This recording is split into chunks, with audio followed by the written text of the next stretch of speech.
The G7 is supposed to lead the world. After all, it is composed of the 7 richest countries, yet their policies are proving otherwise.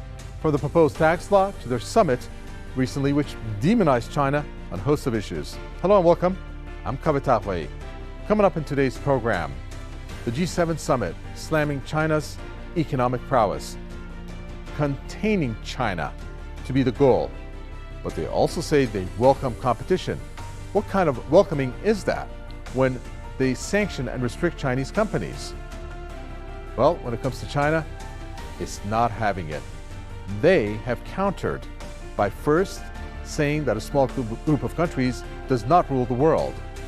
China also introduced a new anti-foreign sanctions policy, companies to be put on a blacklist.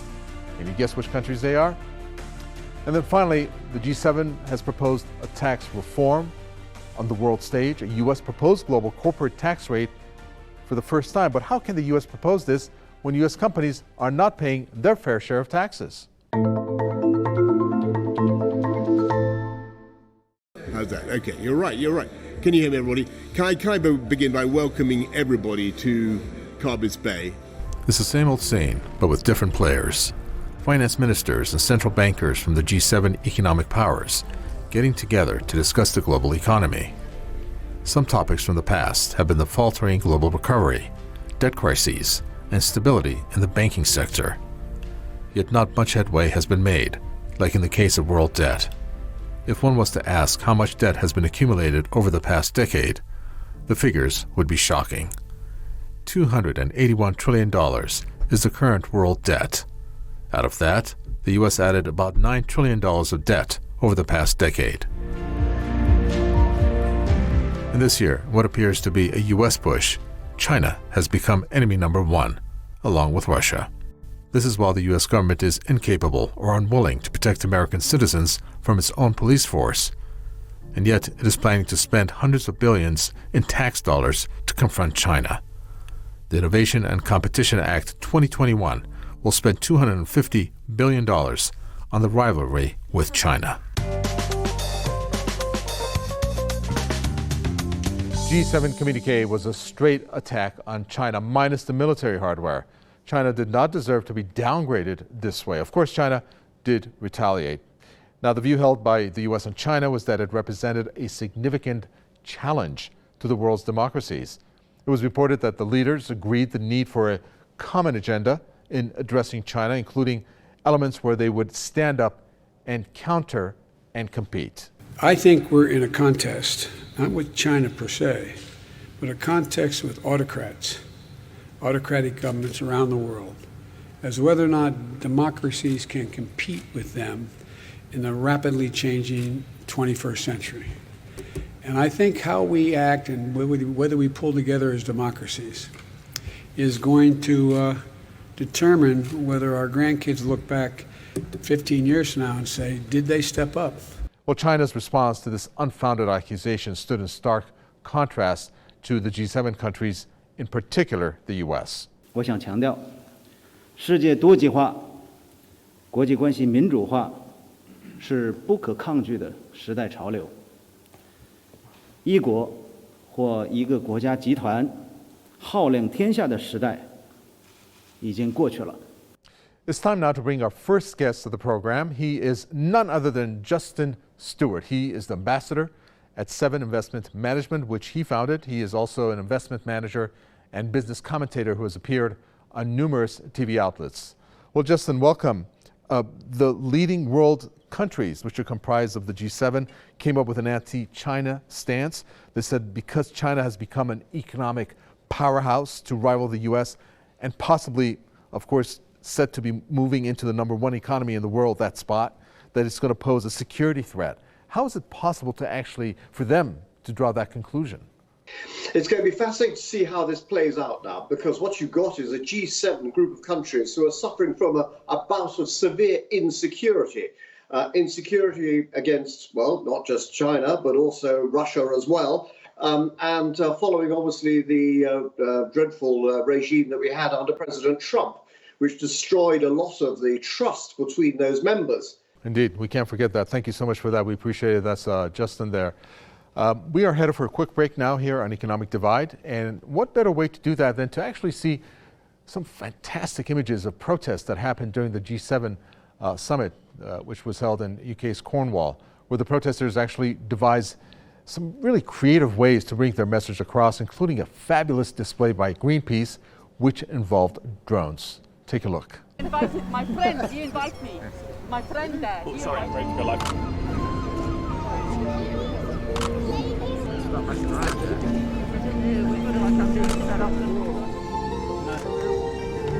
World leaders have committed to being carbon neutral by 2050. That's too late. It's like rearranging the deck chairs on the Titanic. Oh, yes. Since the Paris summit, carbon emissions actually gone up. So, carbon emissions have gone up. I'm a grandmother. I'm desperately trying to make sure that there's a future. Once upon a time, our world leaders gathered in Cornwall to decide our future. I hope it's not too late. So Greenpeace is here with a very simple, clear message, which is act now to the leaders of the G7. They need to step up and actually deliver on their promises for the climate and nature emergency. I want our leaders to do their jobs and fight for the planet.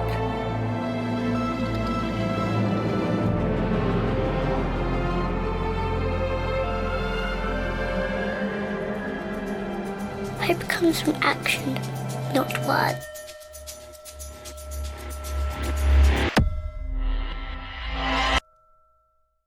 It's time now for our in-depth section. Let's dig deep into the G7 to find out its relevance and areas of focus. Now, in terms of the group itself, it's an organization of the world's 7 largest so-called advanced economies. They are in no particular order. The UK, France, Canada, you have the United States, Japan, Italy, and rounding off the list, Germany. Now notice how China and Russia are not in this grouping. Well, China has never been a member, despite having one of the largest economies in the world, soon to take over the US. But its low level of wealth per person means that it is not seen as an advanced economy in the way that other G7 members are. Now, Russia was thrown out of the G7 back in the year 2014, and the reason for that, well, is because of its annexation of Crimea, which is still hurting it. Russia was actually part of a grouping called the G8.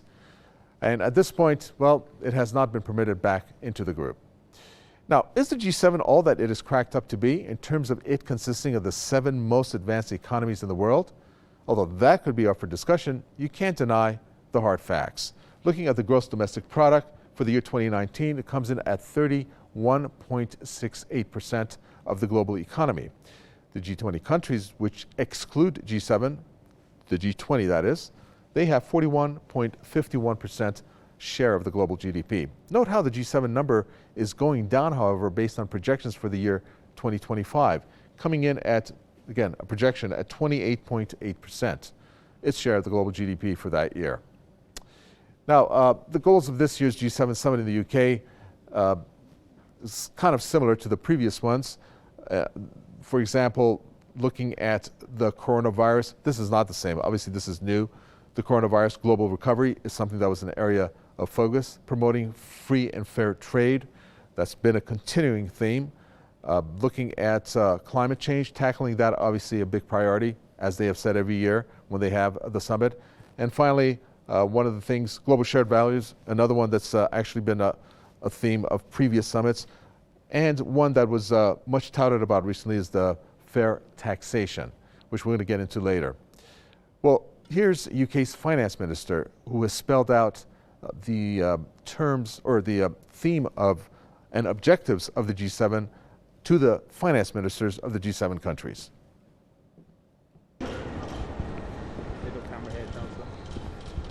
Morning. Delighted to welcome today G7 finance ministers to the UK. It's the first time we've met in person in 2 years, and I believe we can make significant progress in tackling some of the world's most pressing economic challenges. Firstly, providing support to vulnerable countries through coronavirus. Secondly, making sure that we meet our ambitions on net zero and tackling climate change.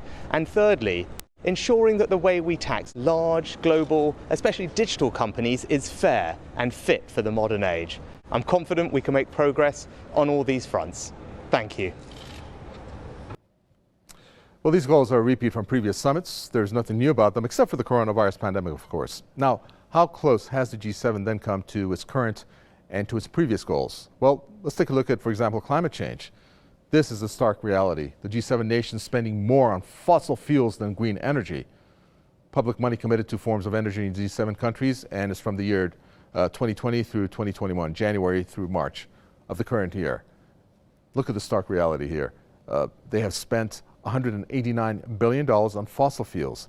And when you compare that to clean energy, the clean energy money that they have spent, $147 billion on clean energy there. Well, let's take a look at another issue here that comes into display. Again, displaying a double standard when it comes to G7 countries. These are the top 4 companies out of the 20 that have contributed to the CO2 emissions. In this case, you're looking at 480 billion tons of carbon dioxide that have been emitted since 1965. The top 4 companies, Saudi Aramco, Chevron, Gazprom, and ExxonMobil, continuously year after year to be the top 4 CO2 emitters. And of course, when you take a look at these companies, well, you have basically UK and the US as major stockholders. Well, campaigners again had to voice their opposition towards the G7 countries that they are not living up to their promises. And we're bitterly disappointed to see the lack of action that's needed.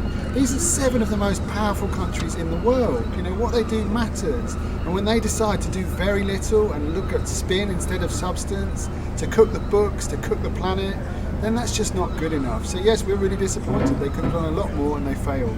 We know in detail what is happening to our planet. And we know many of the things we need to do during this decade. We have the skills to address it in time. All we need is the global will to do so. All right, Sir David Attenborough there. Well, another theme that the G7 boasts about tackling inequality, yet the world is still experiencing record inequality. Just in the year 2019, the world's 2,153 billionaires have more wealth than 4.6 billion people who make up 60% of the planet's population. The message is loud and clear. We need to end the billionaire boom. This is a system which is built on the exploitation of women, girls, ordinary people, and planet Earth. This cannot continue. Obscene inequality needs to end. Indeed. Let's take a look at another chart here. It's actually a comparative study which drives the point home when combining the world's rich, which come from the G7 countries, to their fossil fuel emissions. Yes, those two topics merged into one. Now, based on what you see over here, the richest 10% of the people produce half of the planet's individual consumption-based fossil fuel emissions. Now, you take that and then compare it to what we have here, the poorest 50%, which is roughly about 3.5 billion people. They only contribute 10%. Une des conclusions de notre rapport, c'est les inégalités criantes au niveau international. Pour citer un chiffre, les 1% les plus riches ont émis 2 fois plus que la moitié la plus pauvre de la population mondiale. Donc 1%, c'est 2 fois plus que 3 milliards de personnes. Well, there you go. Hopefully that drives the point home. So you have all of that on one side of the story that we explained. Then you have the recent G7 communique, which in a nutshell blasted China for, in part, its economic advancement. This is what they have said: China using economic might to bully others. Now, the U.S. also calls it competition. Now, China obviously is not going to have any of that. It has retaliated, cautioning the G7 that a small group of countries just does not rule the world. Now, another issue that the G7 recently proposed and got the nod from its members was the issue of taxation. It was a U.S. proposal that originated from the U.S. Treasury Secretary Janet Yellen. But how can a country that can't manage its own companies pay taxes propose a tax plan for the entire world? The G7 has taken significant steps this weekend to end the existing harmful dynamic. The U.S. Treasury Secretary Janet Yellen's claim to fame. Making commitments today that provide tremendous momentum towards achieving a robust global minimum tax at a rate of at least 15%. She's hailed an unprecedented commitment by the G7 wealthy nations to achieve a global minimum corporate tax rate of at least 15%. Rich nations have failed for years to agree to a way to raise more taxes from large multinationals like Google, Amazon, and Facebook, which often pay little or no taxes on their income. The deal could raise tens of billions of dollars from governments at a time when government coffers are empty after the coronavirus pandemic. We want all the digital companies, all the important digital companies that are making huge profits to be in the scope of this digital taxation. Nobody could understand that at the end of the negotiation we could explain, well, there is a digital taxation, but you have some of the digital giants being included and some of the digital giants being included and the other one excluded. Yet real commitments have not been made as of yet, raising the possibility that this may be yet another failed attempt to collect corporations that evade or don't pay their fair share of taxes. We are discussing, as you know, on the proposal the United States made to have a minimum tax rate of 15% or more, and we are discussing on the question of how to better tax the digital corporates. When it comes to the U.S., how can it expect this agreement to be a success when it can't even manage corporations within the U.S. to pay their fair share of taxes?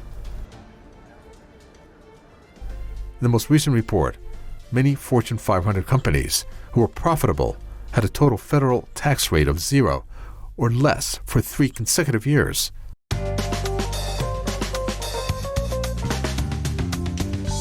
In this segment, both of our guests will be featured to see what they think about our hot topic of the program, and that's China's anti-sanction law. Now, this law is designed to boost Beijing's power against international pressure. It aims to protect Chinese individuals or organizations in the event that a country uses various pretexts or its laws to take discriminatory action against them. 它的背景的话呢，它实际上是跟当前的这种形势和我们面临的任务有关。因为的话呢，某些一段时间以来啊，尤其是最近这1-2年以来，就是某些西方国家的话呢，它这种违反国际法和国际关系的基本准则，这种利用所谓的涉疆、涉港等作为借口啊。So without further ado, let's see what our guests think about this. Justin Stewart, ambassador at 7 Investment Management, rejoins us along with Craig Holman, lobbyist at Public Citizen. Okay, Justin, first over to you. Beijing accusing Western nations, especially the U.S., of suppressing China's development, lashing out at illegal and unreasonable sanctions, as I just mentioned. And then they have this Chinese law against foreign sanctions designed to boost Beijing's power against international pressure. Do you think this is going to shield China and its interests and also its companies? Any action by government normally to try and actually fend off against international sanctions normally doesn't tend to work very well. The only way to actually manage sanctions is to actually sit down and negotiate with those countries, whether you actually like them or not. Craig, what do you think about what our guest Justin has said there? That China actually should sit down and talk this over with China, especially when it comes to sanctions, that ultimately, you know, this is going to backfire and negotiations is the only real way of getting these countries, like the G7 countries, to get along with China. China has just passed a law that is the most draconian response to sanctions. If the G7 actually imposes sanctions or starts phasing out Chinese investments, they came out with a very draconian law that would, first of all, ban any foreign country that did something like that from participating in the Chinese market at all. I mean, that's not how it's done these days. I mean, these days there are sanctions. You know, we'll impose a 10% fee on importing your products as a sanction. China's law says we just won't let you come in here and join our market whatsoever. And then it goes even another step further, and it penalizes not only the companies and the countries behind those types of efforts, but even the individuals, where it would threaten, arrests, harassment of individuals of companies that are targeted. Now that is so draconian that I really don't believe China plans on carrying through with it. Okay, thank you very much. I'd like to thank both Justin Stewart and Craig Holman there. Obviously, insightful statements on China and the the Chinese sanctions law that they've incorporated. So at this point, it's be a good time to actually take a look at some more of those sound bites from the protesters of the G7 summit, of which after that, I'm going to be right back with our Info News section.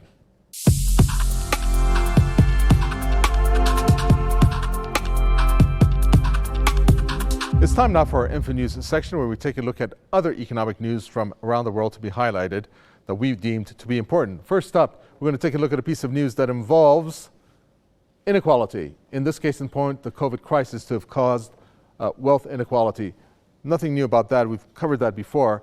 But what caught our attention is the fact that you have a 5.2 million increase in the world millionaires to a total of 56.1 million people. So you can see how that is increasing. And the 56.1 million people, they hold 45.8% of the world's wealth. What happened to the G7 when it comes to tackling inequality, by the way? Okay, moving on to the next item, fake reviews. Yes, this is incredible. Amazon and Google are being investigated over fake reviews. Why are they having fake reviews? Well, the reason is, it turns out that the sellers on their sites are using fake reviews to improve their star ratings. And of course, people then use that as the barometer to go and buy, for example, the products from these manufacturers or factories that make these products. And this way, they eliminate competition. Next up to China, China's poverty rate. After 8 years, they've eliminated poverty in that country. And that's really a milestone. How have they been able to do that? Well, that story is very long. Obviously, initiative from the government has a lot to do with this monumental task. But the result was that 99 million rural poor were actually raised from poverty. Again, quite a feat there, and kudos to China for that. And our final look regards U.S. sanctions. This is quite incredible. You have the United States and Israel who have renewed sanctions on Cuba. U.S. has been blasted for continuing to have sanctions on Cuba for decades. However, they are the only two to have renewed sanctions on Cuba. This is while 184 nations have condemned the American blockade of this island nation. And that, of course, is something that Cuba has lost billions of dollars in trade revenues.